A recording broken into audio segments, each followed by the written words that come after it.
Radio.ie hosts the Irish History Show podcast because history matters. Radio turns 100 years young this year. Radio's history is powered by Radio Archives.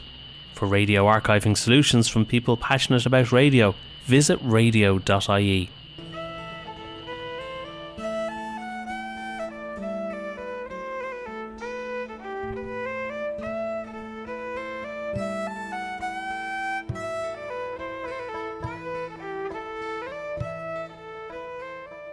Hello and welcome to the Irish History Show. My name is Cathal Brennan, and as always I'm joined by my co-presenter John Dorney from theirishstory.com. Please check out our friends from radio.ie for all your radio archiving solutions. You can find this episode and all our previous episodes on our website irishhistoryshow.ie. You can follow us on Twitter at irishhistorypod or on Facebook, facebook.com/The Irish History Show.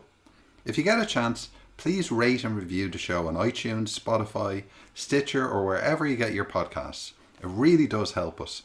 And if you hear an episode you like, please share it on your social media. We are really grateful for all the support we receive from you, the listeners. And recently we have uploaded all our episodes to YouTube too. So if you want to listen to the podcasts on YouTube, you can access them under The Irish History Show. John has set up a Patreon for The Irish History Show and The Irish Story, and if you would consider supporting the show, there is a link in the show notes. And again, we really do appreciate it. Now on this episode of the show, we're going to be looking at elections in Ireland. Now this is very topical here now at the moment, in January of 2025. We had an election before Christmas, and in our convoluted system with proportional representation, there's no clear majority usually for one party. And it looks like we might finally have got a government together over the weekend. Fianna Fáil, Fine Gael and a loose alliance of independents. So for that reason, we're going to look at the history of elections in Ireland on this episode. And it's a lot more complicated than you'd think, isn't it, John? It certainly is, especially the early stuff which we're looking at today. Yeah, we're hoping to stretch it out over more than one episode because it really does chop and change. And this idea we have in Ireland about a parliament or a legislature, it's very different in the past to what we think of today. Absolutely. I mean, we are an heir of the British tradition or the English tradition really, but that itself evolved a lot more than people think. So I think in recent years people have got an idea, well, democracy has always been there, the parliament's always been there, but in fact it evolved in a very specific way. And it's interesting in that, like, people perhaps not so much now, but a little while ago thought that you could just apply this everywhere. But it turns out it comes from a very specific set of circumstances, some of which we're going to be looking at. Yeah, like one of the things we always think about is the parliament as a physical thing, a physical building. And that's not the case in the past at all, is it? No, so that dates in Ireland only from the 1700s. And looking back, like I was reading through Sean Duffy's book about medieval Ireland, and you really have the evolution of government in Ireland from the time of the Norman conquest. So how do you actually run this conquered land? And you have to remember, it's not all of Ireland that's conquered. I actually have a problem with the term Norman because I think this is kind of face-saving on our behalf, because it was really the English conquest. Yeah. It's just that the people who ran England were the Normans at the time. So culturally they were Normans, but it was the English state and was the King of England. However, yes, the Anglo-Norman conquest, if you want to use that term, never conquered the whole island. Like, they made a lot of progress in the late 1100s and early 1200s, and the height is around the early 1300s, and then it starts to retreat.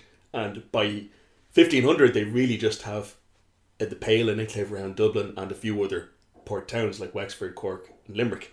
And even they had a presence in Ulster, but that was wiped out by 1500. So it's very partial conquest, and it actually retreats over the Middle Ages. So one of the things with the, as it was known then, the Lordship of Ireland, and Yar talked about the Anglo-Norman ruled areas, is how do you administer this on behalf of the English crown? And you sort of need the structures of government. One of the things being, obviously, a parliament, because you need to raise money, you need to consent to a certain extent of the, I wouldn't say the people of the colony, but like the large magnates, the large landowners. Yeah, now just to go back, I mean, I'm treading into medieval history, which I am by no means an expert on, but the idea of a parliament has some precedent in Anglo-Saxon England. They had a thing called Witan, a council. The term parliament is a French word, comes from parlement, which was a mixture between a kind of court and what we'd understand of as a parliament. But the institution that we're looking at here, the Parliament of England and then the Parliament of Ireland, are essentially, it does actually have some of the functions of a court in medieval Ireland, but it is essentially a means for gaining the consent to raise taxes and to pass new laws. So what it is a representation of the property of the kingdom, not so much the people, although to an extent the people, especially in urban areas, but mainly the property of the people, their consent to extract taxes from them. And otherwise, I mean, there are cases where the king, just extracts them, but in the English tradition, of course, you famously have the Magna Carta, you have the rights of the subject laid out because of a baron's revolt.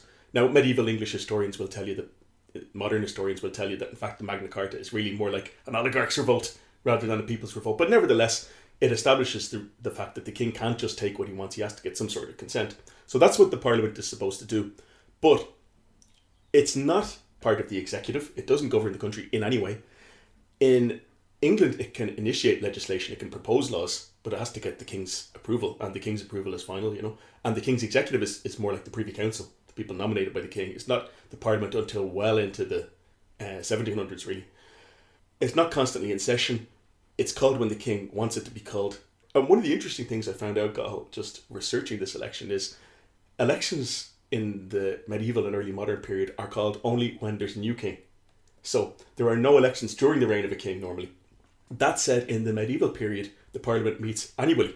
And Padraig Lenihan, the early modern historian, put this to me eloquently. He said, the parliament is an event, not an institution. As in, it meets annually at different places. So in Ireland, it meets in Dublin, yes, but it meets in Kilkenny, in Drogheda, in Kildare, in Limerick, in Castledermot. Actually, the first meeting in 1264 was in Castledermot. It meets for a few days and it's a big occasion. There's fairs and all the magnates of Ireland come to visit it. But it's an event and people kind of air their grievances maybe. Or the king the king is very rarely in Ireland, so you're looking at the Lord Lieutenant or the Lord Deputy comes and maybe he wants new taxes, maybe he wants new laws. Otherwise people kind of discuss any stuff that's on their mind. But you'd have to think of it as like a gathering of a few days. It's not an institution like we'd understand it. Yeah, and we can see it sort of evolves out from, this idea of a justiciar, like the forerunner of a viceroy and a Lord Lieutenant, consulting a council of the great and the good, to become a more formal gathering of the leading men, and it is men in society. Yeah, we'll come back to that actually. It's a bit more complicated than people probably think. But yes, and in Ireland we should also say that it's only the lords of English descent. So whether you call them the Anglo-Normans or the Old English or whatever term you want to use, it's the Gaelic Irish lords are not represented, or the Gaelic Irish commoners are not represented until the 1540s. Well, this is the thing. It's a parliament. It's called Parliament of Ireland. Or it's not Ireland. It's the English-controlled areas of Ireland. The English-controlled areas, and that expands and contracts. It does throughout the centuries. Absolutely, and there's no real Gaelic equivalent. There are kind of councils that are gathered to elect a new chieftain and stuff, but they're something of a different order, probably. Yeah. Now, one of the things that really motivates the people who are electing MPs to members of Parliament and the parliaments themselves, one of their big worries is about the security of the lordship. And if we look into that, because particularly on the marches, on the borders of the colony, it's quite a precarious existence. Yeah, and I mean, of course, it gets more precarious because what happens is, English rule is weakened by various things, by the Great Plagues, the Black Death in the 1300s. There's a Scottish invasion, Robert the Bruce sent his brother Edward to Ireland.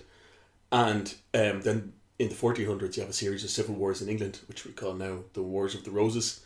And all of this greatly weakens the English lordship in Ireland, so it contracts. The Gaelic lords take back loads of territory. And by the end, as I said, the English are left with not that much, And also you have this phenomenon of Gaelicization, where a lot of the great Anglo-Norman magnates, like the Fitzgeralds of Kildare and of Desmond, the Ormonds of Kilkenny and so on, become basically culturally Gaelic. And, and the English are very worried about this, thinking that they'll lose them in some way. Well, this is one of the big bugbears for the colonial administration. One of their major obsessions during this period, degeneration, and the Old English becoming more Irish than the Irish themselves. So how does Parliament deal with this? Well, famously, they passed the Statutes of Kilkenny, and this is because the Parliament sat in Kilkenny when it was passed. This is in the mid-1300s, and the Statutes of Kilkenny bans the use of the Irish language, the use of the Irish clothes, the use of the Brehon law, the Irish law, in English-controlled areas. Now, this is observed much more in the breach than the observance. It's like a lot of times governments pass big sweeping laws. It's better not to do it because you can't enforce it. Yeah. So, I mean, despite all this being passed, you hear even in the 1500s, they're really worried about Irish as becoming the main language of the Pale and so on. So, it doesn't really work, but the intention is clearly there, that they don't want the degeneration, as they see it, of their people, them becoming Gaels. Well, they want a clear separation between the two tribes in Ireland at the time. Yeah, absolutely. In preparation for the final conquest, which is what they wanted, yeah. But it's not just in language, it's like physical appearance. You can't have haircuts, you can't dress in the type of clothes that they have. All these different, as you say, almost impossible to enforce. Yeah, but it's just show how worried they are about kind of cultural miscegenation, if I can use that term. But also, interestingly, in the 1400s, this also involves like physical separation. So there's a lot of Gaelic Irish living in towns like Dublin and Limerick and Kilkenny and so on, and they get physically removed outside the town walls to places called Irish towns, which is why you have Irish town in Dublin and Limerick and Kilkenny and so on. Yeah. They don't move very far, in truth. Like, Irish town's not very far outside of Dublin, but it's far enough away that it's not right in the city centre. Well, actually, Irish town by medieval standards is quite far away, I suppose. Like, it's probably a 30-minute walk from the walled city, something like that. But Irish town in Kilkenny is right outside the walls, and same with Limerick and stuff. So, like, in Limerick, actually, you have English town and Irish town right beside each other. So, well, there's another issue that exercises the parliaments and the Anglo-Normans living in Ireland at the time is the idea that new English settlers coming into Ireland over these centuries are being favoured by the Crown more than the original English settlers. But this is more in the 1500s, though, with the Reformation and stuff. Well, even back then, it's that type of thing. Like, they talk about, like, our oh, you're right, actually. Yeah, in the 1400s, yeah. Yeah, our rights to this land, and we're the people that created the colony, and now other people are coming in seeing the benefits of it. Yeah, and don't they pass some sort of statute saying only someone born in Ireland should hold a position in Ireland or something like that?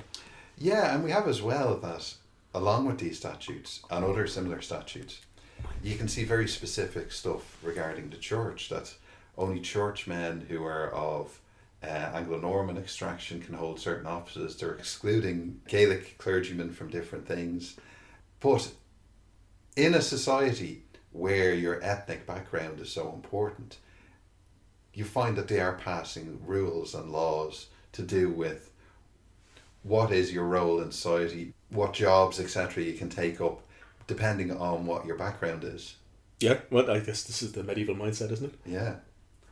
I think one person that we should mention as well is a pretender to the crown. As you mentioned, the War of the Roses. There is an Irish dimension to this infighting and that happens in England. Yeah, so there's a couple of pretenders from the warring houses who do come to Ireland in the late 1400s, and they attempt to set themselves up as king in Ireland, declare themselves king in Ireland. One of them, of course, is in Cork, Perkin Warbeck, from which Cork gets its nickname, the Rebel City, much to the disappointment of Cork people when they find that out. Not from the early 20th century. No, not from Tom Barry and so on.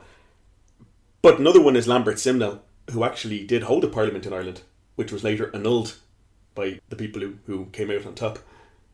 This leads to other legislation passed by Irish parliaments to do with, firstly, legislative independence, and later the annulling of that legislative independence. Can you talk about that, John? Yeah, well, the big one, they do actually pass something, I think it's in the 1460s, declaring the legislative independence of Ireland, but it's to do with the War of the Roses and different factions. But the big one going forward that has the biggest influence on Irish history right up to 1800 is Poyning's Law, which is passed in 1494.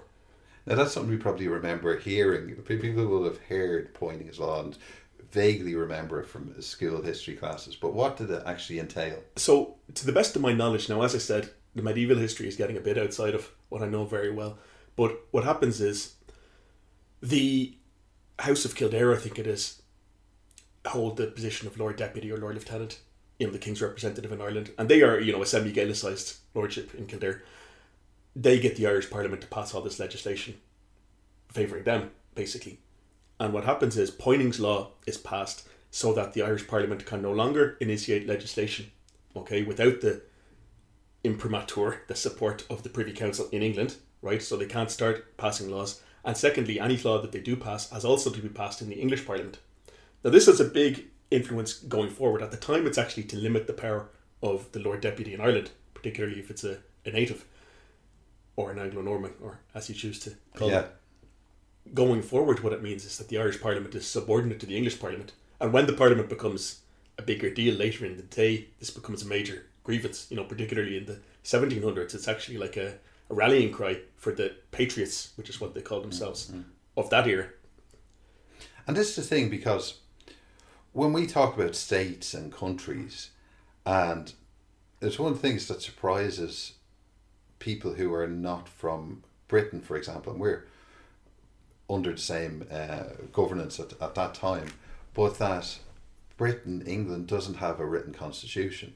So constitutionally, you're dealing with, customs and practices that have become accepted over time, rather than a written set of rules drawn up like a constitution like the United States or France or somewhere like that would have. Yeah, this is the English tradition, the English constitution, which people were very serious about going back to at least the 1600s, if not before, with the Magna Carta and so on. But there is actually no written constitution as we would understand it. So, it's an interesting concept that the constitution is precedent.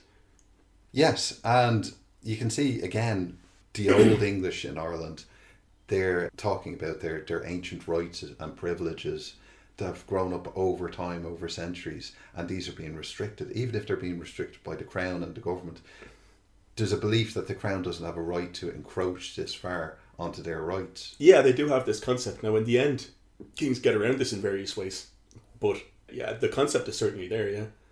Well, one of the things we should talk about, because it is the whole idea behind the show, is that with parliaments, how are the members elected? Yeah, so this is the meat of what we came here to do today.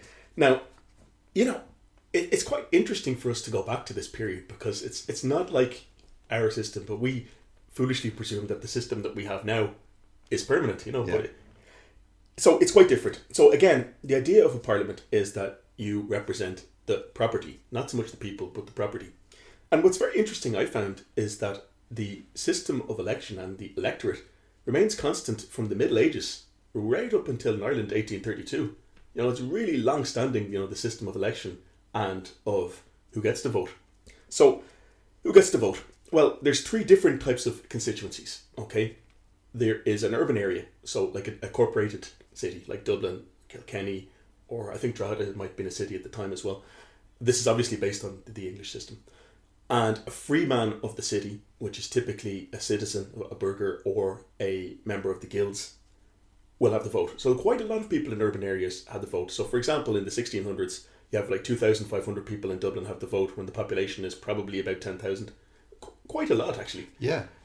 However, those are not the majority of constituencies. So the majority of constituencies are county MPs and boroughs. Now, county we know, because they're the same, the few changes, but more or less the same that we have now. And a county typically elects 2 MPs for the whole county.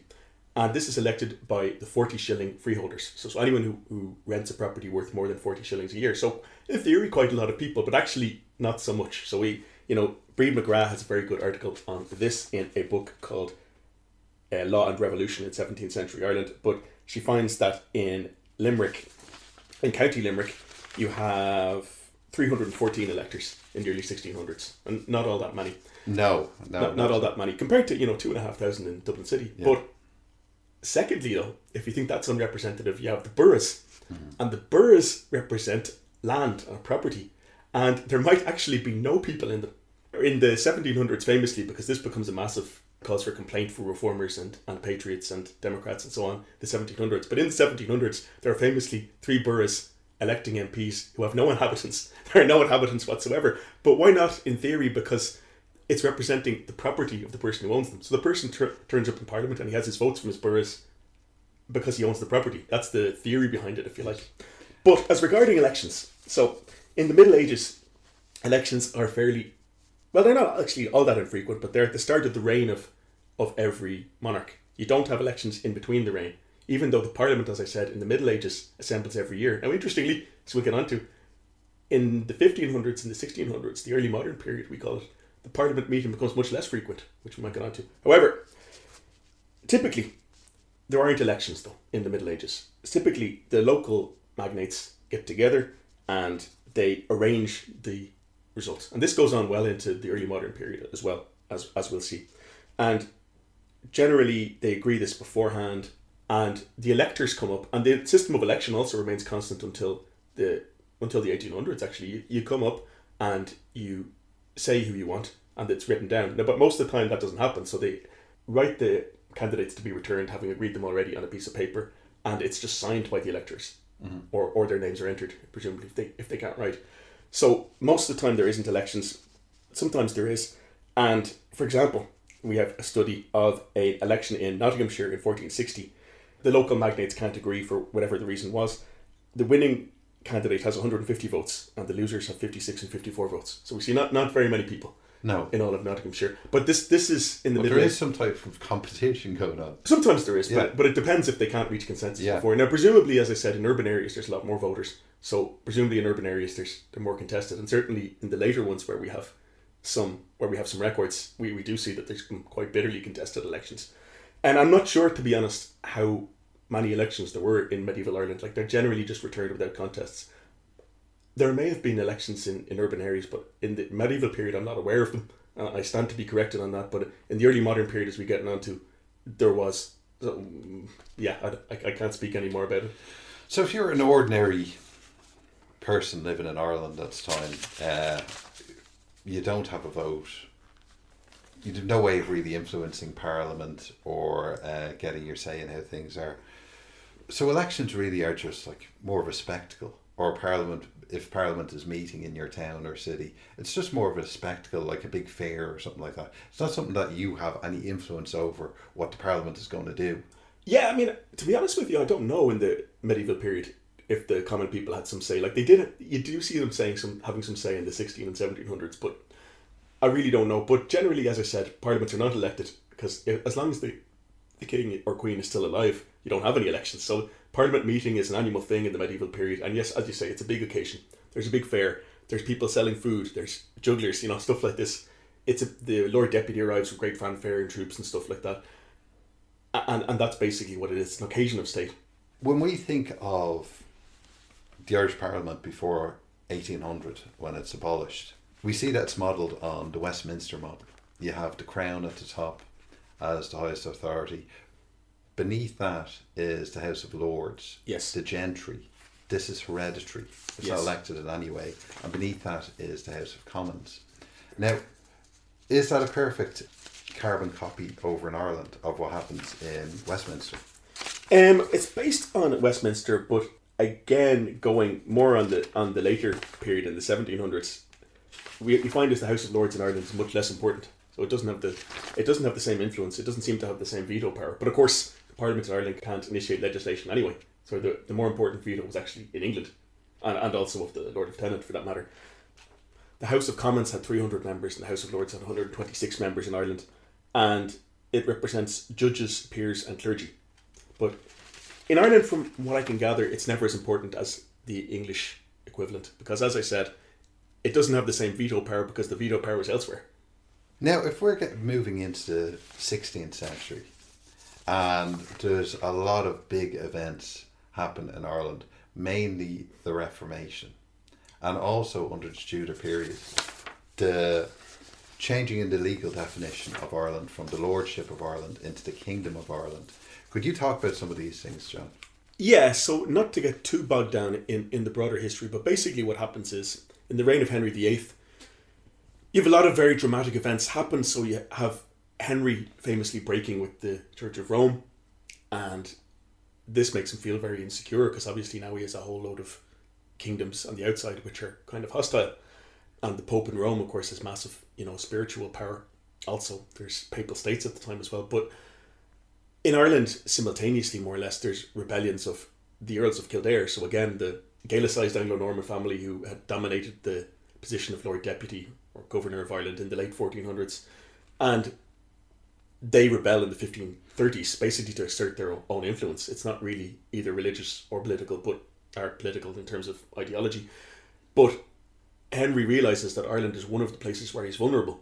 So he has to do something about this place where you have a claim over it, a lordship, but you really don't control the whole thing. So what he does is he decides to try to incorporate the Gaelic lords. He brings them in.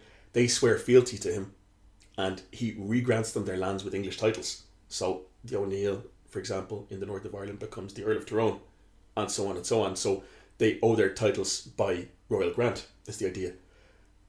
And in theory, this means that everyone will be brought in a spirit of kind of legal equality, or, well, equality by rank, such as the idea existed in those days. There will be a Kingdom of Ireland under the same monarch as the King of England. But of course, it doesn't work out that way. Like, this sounds very peaceful and reform and so on. But of course, good intentions of it, the road to hell is based with good intentions, or maybe the intentions were not in fact so good. And the other thing that Henry does, of course, is he brings the Reformation to Ireland. Now, interestingly, initially in the 1530s, the Irish Parliament actually does pass the Reformation, making Henry the head of the church as well as head of the state. But this becomes a much bigger problem going forward, and people, I think, possibly didn't appreciate the enormity of it at the time. And strangely, when we look at this period, we see Gaelic MPs, we see Gaelic Irish MPs, we see Catholics, Protestants sitting in the same parliament as the 16th century goes on. It's not a clear cut, one day it's one thing and then overnight things change. No, it's a gradual thing. But I mean, we've had a whole series, Cathal, on the rebellions and wars in the 16th century. So basically, the idea of reform turns into a bloodbath in the 16th century. I mean, it's possibly the bloodiest century Ireland's ever had. Maybe the 1600s can run it close, but they end up having to conquer most of Ireland because the Gaelic lords don't give up their actual independence as freely as they gave up their notional independence. Especially from the 1570s onwards, you have a massive series of wars in Munster, the Desmond Rebellions, you have the 9 Years' War in Ulster, which eventually encompasses the whole Ireland, you have the Spanish invasion, and so on. But for our purposes, so we're talking with the Irish Parliament, as you said, initially the idea is to bring in the Gaelic Irish peacefully. They become English lords, they get acculturated, to use a modern term, in civilised English ways, and they talk explicitly in these terms that they will cease to be barbarous Gaels and they will become civilised Englishmen. And one of the factors of this is they bring them into Parliament. Now, this goes to elections. Now, the Irish lords are what's termed nowadays militarised lordships, but they are warlords, There's not going to be an election in any Gaelic Irish constituency, So, but anyway, they return to the Irish Parliament. But interestingly, what you find is that the Irish Parliament is much less frequently meeting after this point. So possibly this is because it's less culturally homogenous and so on, and more difficult to deal with. But in the medieval period, as I said, the Irish Parliament met mostly annually, whoever it represented, but it mostly met annually. In the early modern period, it meets much, much less. Like, there's a series of parliaments in 1515, 1522, 31, 36. 1542 is the big one, but there's only 2 or 3 more in the rest of the 16th century. It actually becomes a lot less common in this period, possibly because they're much more difficult legislation they're trying to pass. Like, apart from anything else, there's the religious stuff, right, where the population starts to resist the Reformation as the 16th century goes on, and there's various debates as to why this is, whether it's the Catholic Church's counter-Reformation personnel kind of, spreading resistance, let's say, or whether it's, as you said, an attachment to their old laws, or whether it's part of the resistance to English conquest. And it's probably all of the above, it's probably a combination of all of them. Like, some lords, including Gaelic Irish lords, do actually conform to the new religion, but it's the Old English, funnily enough, who lead the resistance in religious terms. Resistance being a loaded term, but I mean that just, in terms of they're against the Reformation. And so one interesting thing that you find is in 1585 to 86, Elizabeth I tries to pass in Ireland the anti-Catholic legislation, which is called the recusancy legislation. And what it is you get a fine if you don't attend the established church on a Sunday, and the Irish Parliament just won't pass it. And the other thing they won't pass is they won't pass more taxes to pay for these wars. And what you find is that the Elizabethan governors in Ireland get around it by various extra parliamentary means. Like, they don't actually persecute Catholics really, because they can't, but they find other ways of raising tax. Like, there's a compulsory charge for the Lord Deputy's household called cess, which is expanded into basically a real tax to pay for the wars. And so the Old English get very, very alienated by the end of the Elizabethan period. And they do, where they have the opportunity, use Parliament to block stuff that they don't like, which is interesting. Well, yeah, it is interesting to think that Queen Elizabeth cannot impose her will on the Irish Parliament. The Irish Parliament can push back against her. I mean, she can get around it, and she does. But I mean, but they do push back. Yeah, there are limits to the monarch's authority. So it does go back to what you're saying. There is a certain contractualism about the English tradition, where the subjects do have rights, you know.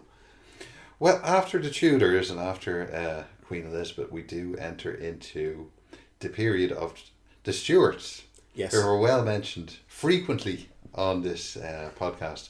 But one of the things that you did was you wrote an article about the election in Ireland in 1613, and you went into it in detail. Could you tell us about that, please?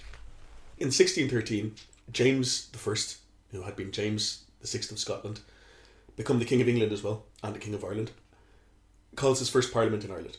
And the Parliament has to do a lot of very controversial things, okay? They have to rubber stamp, if you like, the confiscation of lands and the grants of lands in the Ulster Plantation.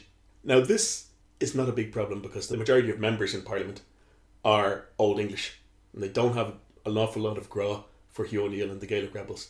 No. So that's okay. What they do have a big problem with is the anti-Catholic legislation that James also wants to bring in. It's the recusancy legislation, where you get a substantial fine for not attending church services. I find that it could bankrupt the family. It will bankrupt within a certain amount of time, yeah. And this is probably the idea that, you know, you lose your property and your lands if you don't conform. It's trying to force people to conform, basically. Like, at this date, they still haven't done stuff that we recognise from the penal law days. Like, they haven't expelled Catholic clergy and closed down Catholic churches and stuff. But the recusancy fines are, the idea is to force people to conform. And in England, this more or less works. Like, you have very few Catholic holdouts in England, apart from, you know, you've some aristocratic Catholic holdouts, especially in the north of England, who can presumably afford to pay the fines. Mm. But popular Catholicism really dies in England in the late Elizabethan and Stuart era. Now, James is aware, and his Lord Deputies at the time, the same people who did the Ulster Plantation, so, you know, Arthur Chichester and John Davies, very militant conquistadors of Ireland, they are aware that the majority of property is held by Catholics in Ireland. So there's no way they're going to pass this. So what they do is they create a whole load of new boroughs so that Protestants will have the majority. Now, some of these are in Ulster where Protestants do indeed live now, but some of them are in places where there is nobody living, and they just, you know, there's a famous quote by one of the Catholic members who says, "You've created boroughs in the poorest townland in Christendom," you know. The good old rotten boroughs. The rotten boroughs, and this is, you know, an example. The king can just create them. He artificially creates a Protestant majority in a country where, you know, probably the population is 90% plus Catholic, but more importantly, at least 60% of the land is owned by Catholics. So from the theory of the time. In the election, there's also a lot of irregularities. One of the things is, as well, I should talk about this at this juncture, the way an election is conducted in the 1600s. Again, I refer here to Breed McGrath's article. So, a sheriff has, which is kind of a county magistrate kind of thing. The sheriff is given the responsibility for returning MPs in the constituency, whether it be a county or a borough. And in the city, it's the chief magistrate, which is, you know, usually the Lord Mayor. They are given rules about who can vote, and as we said, it's the 40 shilling freeholders, the free men, and some others. And interestingly, women not explicitly excluded until 1832, which was surprising. So we think women probably did vote now and again because they were property holders. Not very often, like they don't appear on electoral rolls and stuff, but they weren't explicitly excluded. Anyway, sheriff is given responsibility for returning the MPs. He is not obliged to count the votes. So the sheriff, and I quote Breed McGrath here, the sheriff could count votes. This is an option. He is also allowed to estimate the volume of shouting for each candidate. So whoever shouts the loudest gets elected. Or to divide groups in two to see which was larger.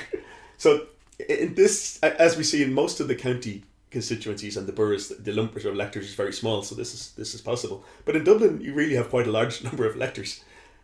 So it's open to abuse, you might say. It's very much open to abuse.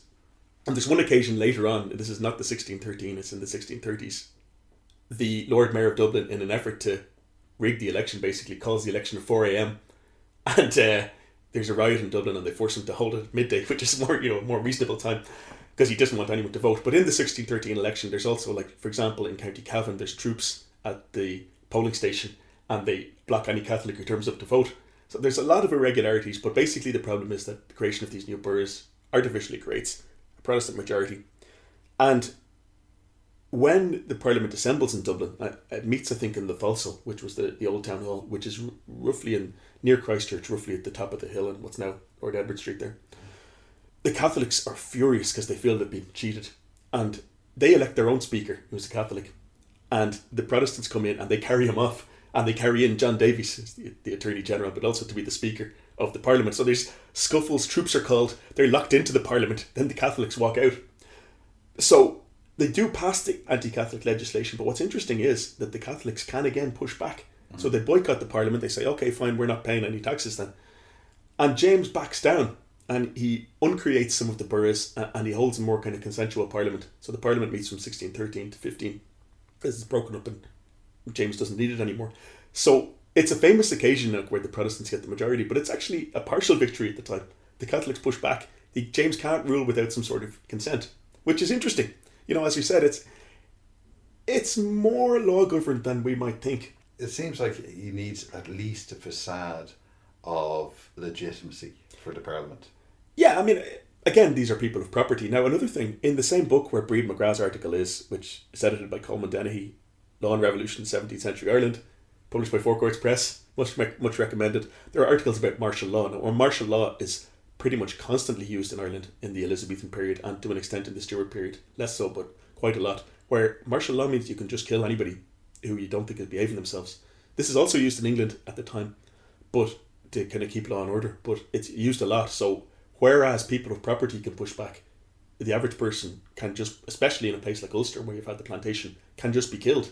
And Chichester and Davies do this all the time, We shouldn't get ahead of ourselves. We shouldn't imagine it's all a law-governed state of Magna Carta and so on. But for people of property, yes, there are avenues. It's not a totalitarian kind of operation.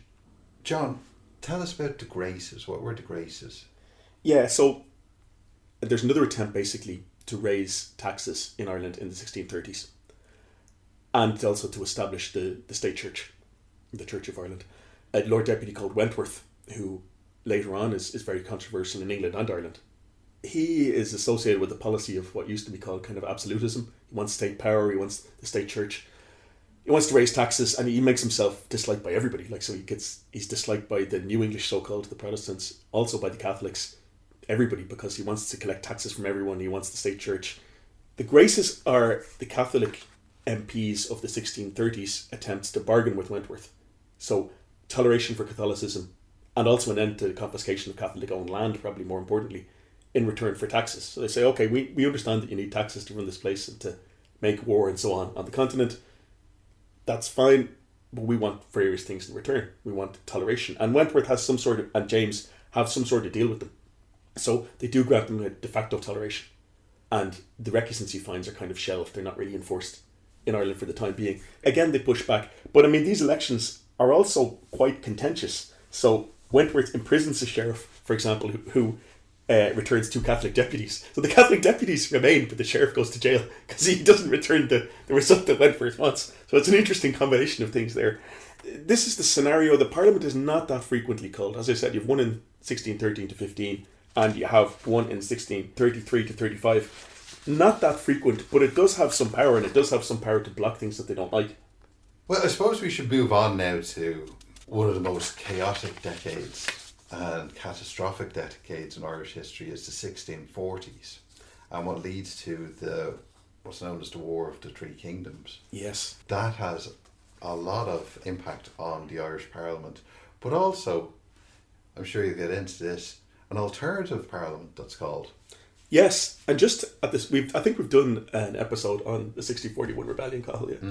But the Irish Parliament plays a role in the outbreak of the rebellion, so there's an Irish Parliament called And again, it's the same issues like toleration in return for taxes. Catholics are still the majority in the Parliament. But also they vote on things which are very contentious at the time, which is raising Irish troops to go to Scotland to put down a Presbyterian, basically the Covenanter rebellion there. So the 1640 Parliament also tackles something which is very contentious, which is Wentworth's proposal to raise Irish troops to send to Scotland to put down the Presbyterian or the Covenanter rebellion there, which is an attempt to resist Charles I imposing an English or Church of England like prayer book on Scotland, which is Presbyterian. But this is interpreted by Protestants in England and Scotland, so James's other two kingdoms, as an attempt to use Irish papists, as they call them, which they associate also with tyranny and totalitarianism or absolutism and so on the law-governed kingdoms of England and Scotland. And it's one of the triggers for the 1641 rebellion. Like, there's also things like the plantation and so on, but the English Parliament says, well, the tyrant Charles I is thinking about sending Irish Catholics to impose tyranny on his Protestant subjects, so they raise their own army to send to Ireland, or this is the fear anyway. And this is one of the things that prompts the attempted coup that leads to the 1641 rebellion. But another thing where the Irish Parliament comes in is the Irish Parliament is still in session in 1641. When the rebellion breaks out, like, it's initially Gaelic Ulster lords and, kind of ordinary people or the common people really rising up against Protestant settlers. And what the Old English of the Pale really want is they want to be armed by the government to help to keep law and order, or that's what they say anyway. And they want, a statute to this effect in Parliament. But the Lords Justice, which is a committee which is in charge in Ireland at the time, they prorogue the Parliament. They won't let the Parliament sit, and the Old English take this as a symbol that they're going to be also among the people repressed when they get round to putting down the rebellion. So a lot of them join the rebellion as a result of this. A lot of them cite the prorogation of Parliament, something we've seen in recent years. Boris Johnson attempted to prorogue the British Parliament, but the prorogation of the Parliament as, the final straw where they have to enter rebellion. So it does show again that the Parliament is something that people take seriously at the time. But in answer to your second question, though, the Catholics end up governing most of Ireland in the 1640s in what is effectively a rebel provisional government, the Confederation of Kilkenny.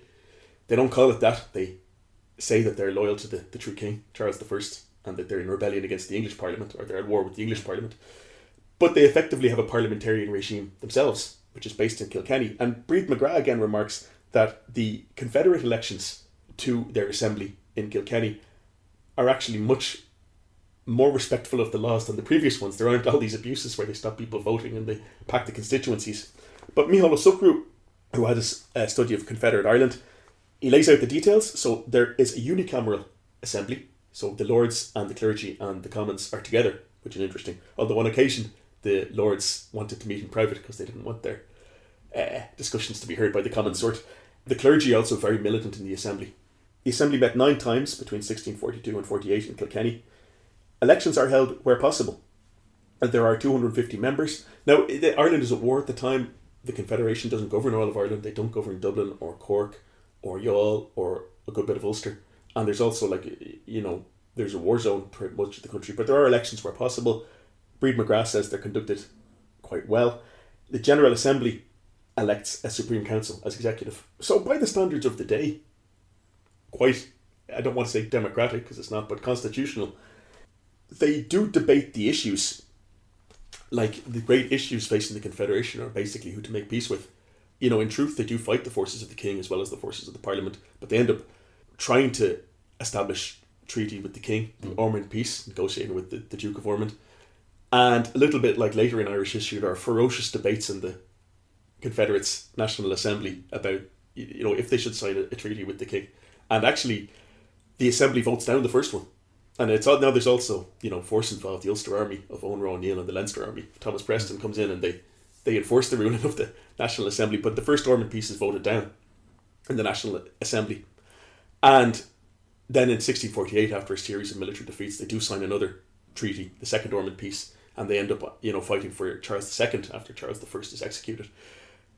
So they go down in defeat. They vote themselves out of existence in the end.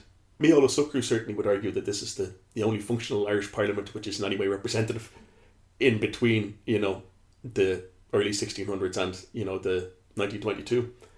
Possibly a big claim, but... Yeah, well, not without merit.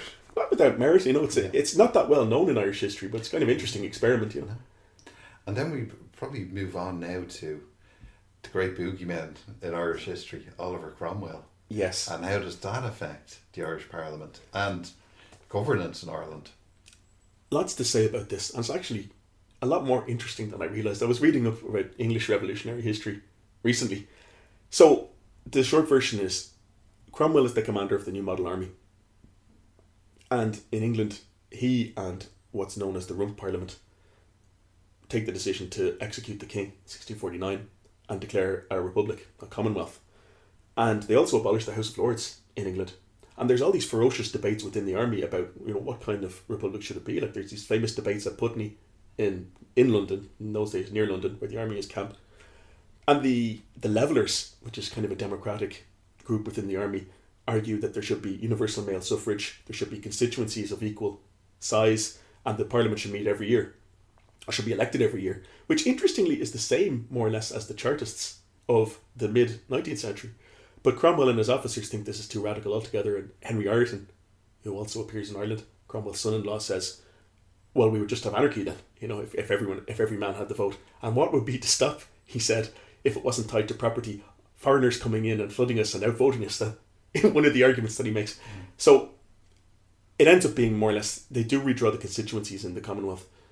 It ends up being more or less the same franchise though. So it's not much more representative in terms of franchise, but they do abolish the House of Lords and the constituencies are redrawn to make it a bit fairer. But the downside to this is that Cromwell repeatedly purges the Parliament when they don't do what he wants. Now in some cases, it may have been justified. Like one of the reasons, on one of the occasions he purged the Parliament, it was because they were confiscating the property of loyalists for whom they had previously passed an amnesty. Royalists are obviously the defeated side in the Civil War there. But in the end, Cromwell is appointed as Lord Protector, which is kind of dictator. He is a Council of State. There are also parliaments, though, elected in 1654 and 1659. Now, where does Ireland fit in? Ireland is famously brutally conquered by the forces of the New Model Army from 1649 to 52. And I think we may have gone into this before, but the Confederation, of course, is smashed. It had already voted itself out of existence, in favour of a royalist alliance, but it's smashed. The Catholic cause is smashed. So, in terms of Ireland, what do the Cromwellians do? Well, first of all, they enact an Act of Union. So, in 1653, they enact the union of the two Irelands, and Ireland is to send 30 MPs to Westminster in the Cromwellian Parliament, or what's known as the bare bones Parliament.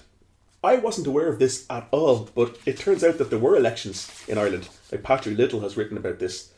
So the elections are Protestant only, because Cromwell essentially, he has freedom of religion actually, in theory, except for papists. Yeah. That's what he passes. But so Catholics do not have the right to vote under the Commonwealth.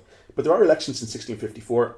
Ireland is devastated. It probably lost about a third of its population at the time. Protestants only have the vote. But Patrick Little has a study of the elections down in Cork. And what happens here is Richard Boyle, the Earl of Cork, who is he's a Cromwellian, he's a parliamentarian. He just rides around the constituency. He rides to Bandon and Youghal and so on, tells them who to vote for. They agree with them and they're signed in. There's no election. So in 1659, Cromwell himself dies, Oliver Cromwell, in 1658. 1659, there is an election and it's more contested because they have to decide who is going to succeed him, whether it's going to be one of Cromwell's sons, whether it's going to be a parliamentary regime, or the return of the king. And of course we know that the Cromwellian regime is overthrown. What happens actually is it's overthrown by its own army. Elements of the army change sides, and the Parliament invites back the king, Charles II. So in Ireland it's restored. The Irish Parliament is restored, and it meets in the early 1660s. So in 1661 to 66 it meets, and the Irish Parliament, Catholics return the right to vote, and there's a lot of very contentious issues here. So the main one is Cromwell and his regime had confiscated basically all Catholic owned land in Ireland, almost all, except for some estates in Connacht, and it had transplanted those Irish Catholic landlords who had not been fighting against them to Connacht. So even the ones like what they say, people who had shown constant good affection still lose their land, but they're compensated in Connacht. Now, what Irish Catholics argue in the 1660s is, we are royalists, we are loyal to the true king who's now been restored, and we want to be restored to our land. And what happens is, some of them are the ones who had been consistent kind of royalists, which is a minority, because as we've seen, the Confederation of Kilkenny was basically a rebel government. And Catholics left very dissatisfied. But again, it does show the importance of Parliament. And like there's a lot of wrangling that goes on in the 1660s about who gets their land back. And about a third of them in the end get their land back. Well, relatively soon after this period, relatively in the historical sense, we get up to Charles II's brother, James II. Yeah. And that's a whole other set of problems.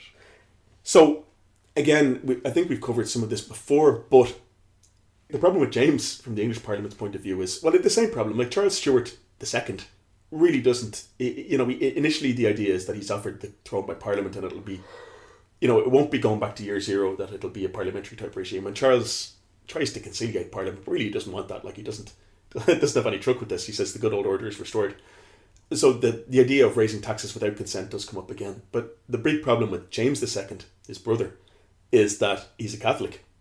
And James tries to have his own freedom of religion, but really, promoting Catholicism, or so it's seen. Like, in some ways, especially someone from a Catholic background has a problem with the idea that James is a tyrant and so on, and that the struggle against him is for religious and civil liberty, because actually what James proclaims is freedom of religion. Now, in Ireland, of course, this brings up the idea of what's going to happen with all this land that was confiscated under the Cromwellian regime. So again, the argument of Irish Catholics is that we are royalists. Our land was illegally taken and should be returned to us. Difficult for later Irish nationalists to process, but James is overthrown anyway in the end by the English Parliament. Well, he's overthrown by the armies of William of Orange, the stadtholder of the Netherlands. The Parliament declares that James ran away and he abdicated his throne. William is made king because he's married to the daughter of James. But in Ireland, under Richard Talbot, Earl of Tyrconnell, the Catholics basically seize the kingdom on James' behalf, and they hold what's called the Patriot Parliament in Dublin, which met on Dame Street, not far from where the later Irish Parliament was built. And the Patriot Parliament, so-called, it's actually dubbed the Patriot Parliament by mid-19th century nationalists, but the Jacobite Parliament, very interestingly, actually, does exercise its sovereignty. So they demand things off James, again, in return for, supporting him, in return for proclaiming him the legitimate king of Ireland and of England and of Scotland. And they proclaim Irish legislative independence, so reversing Poyning's law that we talked about. Remember, Poyning's law says the Irish Parliament is subordinate to the English Privy Council and to the Parliament of England. They get rid of that. They reverse the land settlement, so all the land taken from Catholics in the Cromwellian era is returned. They do this by confiscating the land of what they call rebels, so people who supported William. And they proclaim freedom of religion again, which again, like, in fact, Protestants feared persecution, and they do have some grounds for it. Like, for example, the great cathedrals in Dublin are taken by the Catholic Church, St. Patrick's and Christ Church. Protestants in Dublin are forced to pile arms and surrender their arms in front of Christ Church as a symbol of defeat. Trinity College is occupied and used for prisoners of war. So, it's not a one-way street. But I mean, the Jacobite Parliament proclaims all these things, and James doesn't really want to do any of them, because James is not that sympathetic to Irish Catholics as opposed to Catholics in general, but he has to. So it does again go back, I suppose, to what you're referring to, which is the English constitutional tradition. Once James is defeated after the Battle of Boyne and the Battle of Aughrim, then there's a new Irish Parliament. Yeah, and this is, again, is very famous in Irish history, but the Williamite Parliament, which is called in 1692 to 99, in the reign of William, is an all-Protestant parliament. Now, Catholics didn't actually use their right to vote yet, but in practice, the Catholics lose the war, the Jacobites lose the war. It's an all-Protestant parliament, and William's general, Ginkle, had signed the Treaty of Limerick, which is the treaty of surrender of the Jacobite armies under Patrick Sarsfield in 1691. And the terms of it are quite generous, so the Jacobite armies actually leave for France to continue the fight, if you like, but also they demand toleration of the Catholic religion and no more confiscation of land. Again, land and property are always the big thing. And religion, but the two are so mixed it's hard to separate them. But William's general agrees to all this. William's general agrees to it, because William just wants to get the war over with in Ireland. It doesn't much care about internal Irish politics. The Irish Parliament refuses to ratify the clauses on religion and on land, because they represent the Irish Protestant interest, the Williamite interest in Ireland. And very famously, they begin to pass what we call the penal laws. So in some ways, as we've seen, these have precursors in the reign of Elizabeth and James and so on. But really, the penal laws that we know them come from the Irish Parliament of the 1690s. So Catholics lost the right to hold office. So you also, as well as, the last Catholic Lord Deputy until 1921, actually, because the very last one was a Catholic, but was in 1691. The last Lord Mayor of Dublin, for example, there was a Catholic Lord Mayor in the 1690s, but the next one was Daniel O'Connell in the 1840s and so on. So Catholics lose their right to hold public office because they have to take an oath disavowing the Pope and transubstantiation, and so on. So Catholics actually don't lose the right to vote until much later, I was surprised to find, which is 1728. Catholic peers excluded from the House of Lords in 1716. So the Williamite Parliament basically takes revenge for everything the Jacobite Parliament had done. And also, by default, Poyning's law and so on, the subordination of the Parliament there re-established. So the period ends with the Parliament as a Protestant institution. Well, I think there's so much stuff there to deal with. We might wait until our next episode before we get into the long 18th and 19th century. I think that's a good idea. And how elections evolve in that period, and the sad old end of the old Irish Parliament. A sad old end, but if nothing else, the elections of the 18th and early 19th century have a lot of comedy value. Yeah. So until next time, that was myself and John Dorney from theirishstory.com talking about Irish elections, and by the time this comes out, we might even know the makeup of our next government and who the people are in power. So if you want to listen to this episode or any previous episodes of the show, please go to our website, irishhistoryshow.ie. You can follow us on Twitter at irishhistorypod or on Facebook, facebook.com/The Irish History Show. And if you get a chance, please just take a moment to rate and review the show on iTunes or Spotify or wherever you get your podcasts. So please check out also our friends at radio.ie for all your radio archiving solutions. And until next time, thank you very much for listening.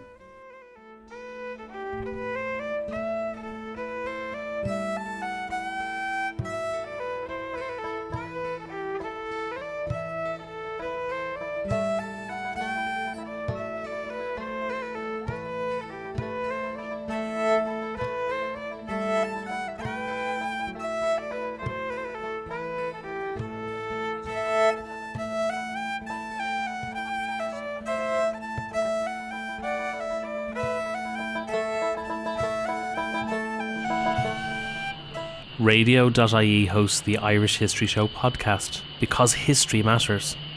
Radio turns 100 years young this year. Radio's history is powered by radio archives. For radio archiving solutions from people passionate about radio, visit radio.ie.